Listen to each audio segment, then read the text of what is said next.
اسی طرح اب اگر ہم نبی صلی اللہ علیہ وسلم کے فرامین کی طرف اور آپ صلی اللہ علیہ وسلم کی زندگی کی طرف آئیں تو اس سے بھی آپ کو یہ اندازہ ہو جائے گا کہ نبی علیہ السلام اللہ کی وحدانیت کے معاملے میں بڑے حساس تھے۔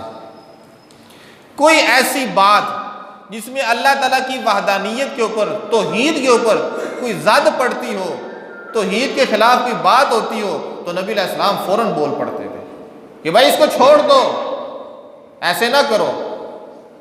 آج تو تھوڑی سی توحید کی بات کریں، لوگ کہتے ہیں وہابی ہے، یہ تو وہابی ہو گیا، اس کو تو اس کے علاوہ کوئی سوچتی نہیں ہے۔ یہ نبی علیہ السلام کی عادت مبارکہ تھی۔ آپ صلی اللہ علیہ وسلم بڑے حساس ہیں توحید کے معاملے میں، ذرا برابر بھی کمی برداشت نہیں کرتے تھے۔ اس کے کئی نمونے ہیں، ہمارے سامنے موجود ہیں۔ ایک واقعہ نبی صلی اللہ علیہ وسلم کی زندگی میں یہ پیش آیا کہ ایک صحابی آئے، انہوں نے آتے ہی نبی علیہ السلام کو سجدہ کر دیا، آتے ہی سجدہ کر دیا، گر پڑے سجدے میں۔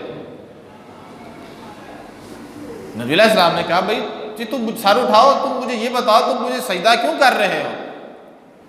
انہوں نے کہا یا رسول اللہ میں فلاں فلاں علاقے میں گیا، وہاں میں نے دیکھا لوگ اپنے اپنے سرداروں کو سجدہ کرتے ہیں، تو میں نے کہا آپ بھی ہمارے سردار ہیں، آپ تو اللہ کے نبی بھی ہیں، وہ تو صرف بادشاہ ہوتے تھے، اپنے اپنے سلطنتوں کے بادشاہ ہوتے تھے، تو آپ تو سارے جہان کے لیے رحمت ہیں، پھر آپ اللہ کے نبی ہیں، آپ ہمارے سردار ہیں، ہم آپ کو کیوں نہ سجدہ کریں؟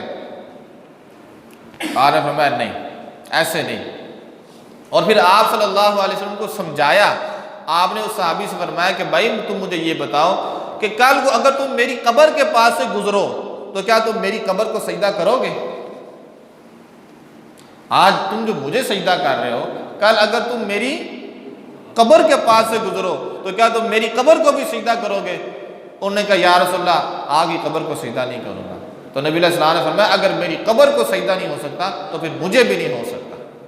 اگر اللہ کے علاوہ کسی اور کو سجدہ کرنا جائز ہوتا تو میں بیویوں کو کہتا کہ وہ اپنے خامدوں کو سجدہ کریں۔ اگر اللہ کے علاوہ کسی کو سجدہ جائز ہوتا تو میں بیویوں کو کہتا کہ وہ اپنے اپنے خامدوں کو سجدہ کریں۔ ابو صحابی نے آگے سے یہ نہیں کہا یا رسول اللہ میں نے تو سجدہ اللہ کو کیا تھا، میں تو صرف آپ کی تعظیم ہی کر رہا تھا، سجدہ میں نے اللہ کو کیا، بس آپ کی تعظیم کے لیے جھکے۔ اس نے بھی نہیں یہی کہا، اور نبی علیہ السلام نے بھی اس سے یہ نہیں پوچھا۔ آپ نے فوراً اس کو ٹوکا کہ بھائی ایسے نہیں ہوتا شریعت میں، تم مجھے کر رہے ہو میری قبر کو بھی کرو گے۔ اس طریقے سے آپ نے ان کو منع کیا اور سمجھایا کہ سجدہ صرف رب کا ہوتا ہے، رب کے علاوہ کسی اور کو سجدہ نہیں ہوتا۔